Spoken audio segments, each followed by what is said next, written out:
소위 험지에서 뛰고 있는 지역위원장들 세 분 모셨습니다. 강남을 지역위원장, 민주당 선대위 산업 먹사니즘 보건의료위원장 강청희 위원장 모셨습니다. 안녕하십니까? 네, 안녕하십니까. 강청희 TV 강청희입니다. 선거만 했다면 빨간색이 당선되는 것입니다. 네. 예. 한 번도 파란색이 당선되지 않았던 것입니다. 예. 자, 지난번 세 분 다 공통점은 지난번이 첫 번째 선거였다는 거예요. 총선. 네. 예. 그 총선을 정말 진하게 뛰었잖아요. 그 총선 때 느꼈던 현장의 분위기하고 지금의 분위기하고 또 차이가 있을 거 아닙니까? 어때요? 차이 좀 공통점 말씀드리면 제가 뛰었을 때보다는 분위기는 좀 좋아졌어요. 아, 그래요? 좋아졌다는 표현을 하는 이유는 대세가 그래도 내란 세력과 이 민주주의를 지키려는 세력의 싸움이니까 네. 우리 민주당 지지 세력이 자신 있게 자기를 드러내거든요. 그러니까 샤이 민주가 없고 대신에 극우들은 지금도 욕을 합니다. 그 숫자가 안 보이던 숫자가 좀 늘어서 그런 거지 실제로 판세는 조금 더 지나봐야 알겠다. 그리고 요즘 좀 들어서 제가 느끼는 거는 현장의 온도는 점점 이 진영별로 그 결집이 되는. 여기가 이제 서울에서 강남을은 네. 보수의 텃밭이고 네. 지난 대선에서도 한 20여 프로밖에 득표를 못했죠. 네, 그래서. 네. 그렇죠? 지난 대선에서 23%였고요. 네. 제가 총선 때 42% 정도 했기 때문에 그 정도만 따라 올라가도 야. 저는 괜찮다고 40% 하면은 성공이죠 거기서. 네네. 그래서 열심히 하고 있습니다. 40% 본인 득표율까지만 끌어올리면 된다 이렇게 생각하시겠네. 그거보다 조금 더. 대표님이 아니 우리 후보자가 훌륭하니까 저보다 그거보다는 조금 더 많이 모아야 열심히 했다는 얘기 들을 것 같아요. 그때하고 차이는 민주당 지지층이 좀 더 적극적으로 자기 네. 의사를 밝힌다. 강남을에서도. 그렇죠. 강청희 위원장님은 또 유세하면서 느끼신 게 뭐가 있어요? 또? 저는 제가 한번 총선 뛰어봤기 때문에 이제 지역 특성을 누구보다 잘 알지 않습니까? 표심이 어떻게 갈 것인지 예측이 되는데 거기에 맞춰서 유세를 해야 된다. 어떻게 유세하고 계세요? 예를 들어서 저희 지지자가 많이 살고 있는 지역에서는 진짜 간절하게 호소하고 부탁드리는 식으로 하지만 지지자가 좀 적고 공격적인 우리 유권자들이 있는 지역에서는 오히려 우리 정책의 우월성하고 당위성 정권의 어떤 정통성이 우리 쪽에 와 있다는 것을 오히려 강조하는 네. 쪽으로 그렇게 좀 유세를 하고 있고요. 저희 더불어민주당이 저쪽 국힘보다 좀 잘한 게 이번에 지역 특화 공약을 저렇게 내놨어요. 그래서 우리 강남을에 해당되는 공약만 해도 강남 공약 7가지 중에 4가지가 들어갔는데 저 안에도 위례 과천선 조속 착공 지원이라는 부분이 한 10년째 해결 안 되는 부분입니다.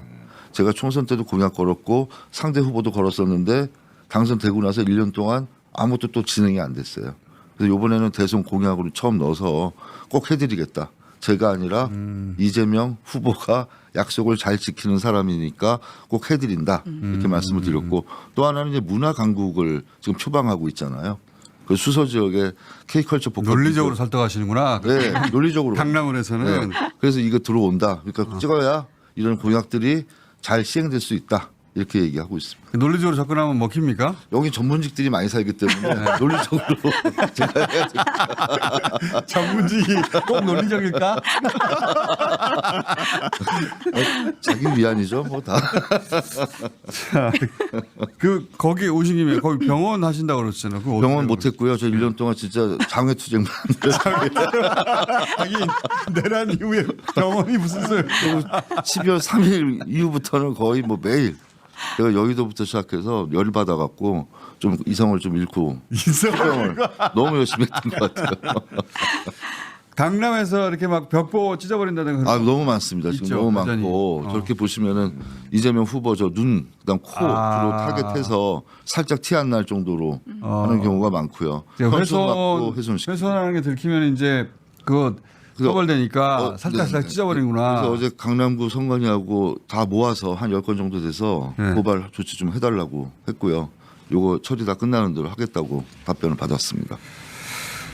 강남을에서도 국민의힘 그 유세단이 잘 안 보입니까? 잘 안 보이는데 좀 다른 점은 저희가 개포동 사거리에 나가서 유세하면은 10분 정도 지나면 경찰도 오고요.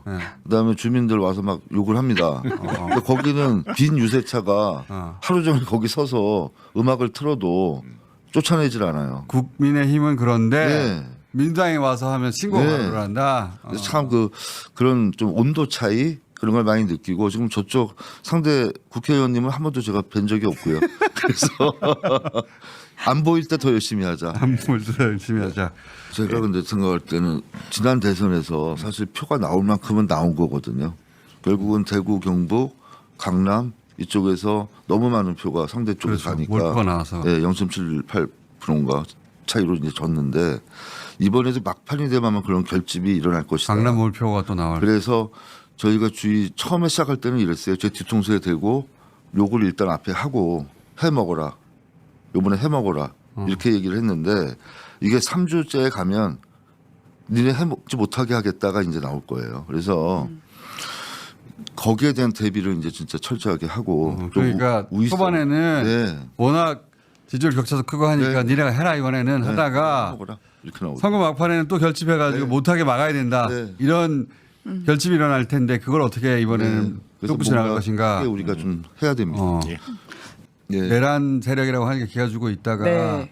선거가 가까워지면 가까워질수록 네. 그냥 넘겨줄 수는 없지 않냐 이런 네. 결집이 보인다. 네, 그거는- 오늘 아마 국힘이 울산에서 총력전 하는 그거는 뭐 선거 그 임박하면 언제나 그랬죠. 네. 언제나 양쪽 모두 결집하게 되는데 그거를 이제 그 소위 험지에 계시니까 더 피부로 느끼는 거지. 결집하려고 하는 것 같다. 자, 잘 막아주세요. 예. 저는 요번에 변수는 이준석이라고 생각하는데요. 네. 지금 벌써 뭐 공공병원 문제 가지고 쇼를 갖가지 쇼를 하면서 성남의료원 공격. 네. 네. 근데 그거는 성남의료원 문제만 해도 코로나19 때 열심히 공적 역할을 하다가 네. 그다음에 경영 정상화가 안 되면서 어려워진 거거든요. 네. 또 지금 현 시장도 거기에 대한 투자를 전혀 안 하고 있고 성남의료원을 뭐라고 공격했냐면 성남시장 시절에 치적 쌓기로 한 네. 것이다.